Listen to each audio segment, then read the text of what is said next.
Þegar komið er á Eyri hérna lítið anddyri og síðan strax á vinstri hönd hér borðstofa, ágætlega búin borðstofa, og inn að borðstofunni eitt svefnherbergi þar sem í tvíbreitt rúm og síðan svona 1,5 breiddar koja, og ef maður fer síðan hér tilbaka þá hér gangur inn og eldhús.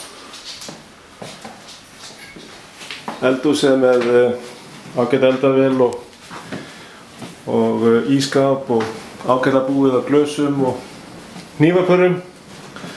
Síðan fer maður hér tilbaka og inn ganginn. Og hér á hægri hönd síðan salernisaðstaðan og sturta. Dúkað og flísað í hólf og gólf. Og síðan hér aðal svefnherbergið.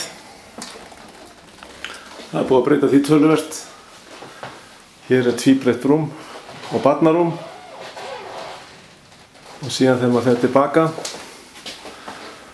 þá hér annað herbergi sem líka með tvíbreiðu rúmi og koju þar fyrir ofan.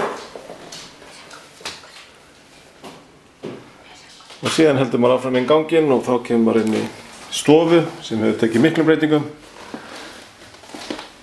Hér þetta fína sjónvarp, að vísu einungis gamla góða ríkisútvarpið sem næst hér. Og síðan sófar, 3 mjög stóri sófar sem hægt að nota sem svefnsófa líka.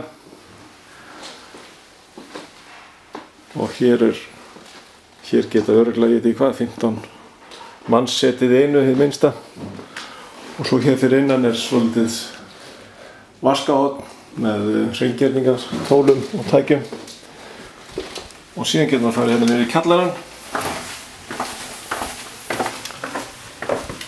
Og í kjallarann hérna á vinstri hönd þetta fína litla leikherbyggi. Hér geta krakkar dundað sér við að horfa bæði á sjónvarp eða vídeó og leikföng, og síðan hérna hinum megin lítið þvottahús, þvottavél og gamli kyndikleifinn. Og síðan hér að lokum hér fyrir innan svona tækjageymsla, sláttuvél og viðbótar gas og fleira. Það sést nú kannski ekki vel á þessari mynd. Og síðan fer maður bara upp stigann aftur og þetta Eyri.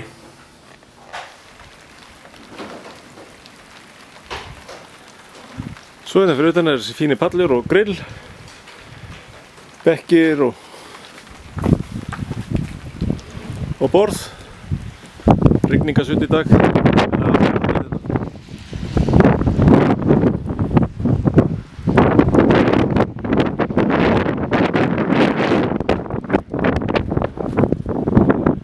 Nóg pláss til að tjalda ef maður velja það.